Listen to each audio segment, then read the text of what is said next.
Rugsėjo 12-ąją Niujorko mados savaitėje kolekciją pristatė prabangos ženklas Markeza. Dizainerės Karen Craig ir Georgina Chapman renginio žiūrovus pakvietė į kelionę po egzotiškąją Indiją.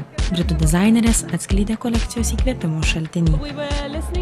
Klausėmės The Beatles ir pradėjome galvoti apie jų kelionę į Indiją 60-aisiais. Taip, pradėjome galvoti apie 7-ąjį dešimtmetį, kokį poveikį vakarams padarė Indijos kultūra. Tai buvo įkvėpimo šaltinis vasaros kolekcijai.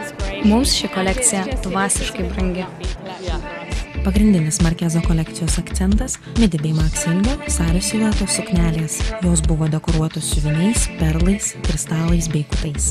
Rytietišką nuotaiką sustiprino dizainerių pasirinkta spalvų gama. Indijos princesės žengė pasipuošusios kaštono, persiko, purpuros spalvų apdarais. Ženklas Markeza gerbėjų sąraše turi daugybę garsenybių. Viena iš jų – supermodelis laidų vedėja Tyra Banks. Paskutinį kartą dėvėjau jų drabužius leidinio Times surengtame 100 įtakingiausių pasaulio žmonių vakare. Man labai patiko. Suknelė buvo prabangi, tačiau labai patogi. Dažniausiai, kai apsirengi suknę, visą vakarą jautiesi nepatogiai. Nori keliauti namo, tarsi mirtum. Su Markeza drabužiais aš jaučiausi ypač patogiai. Man nereikėjo dėvėti net liemenėlės.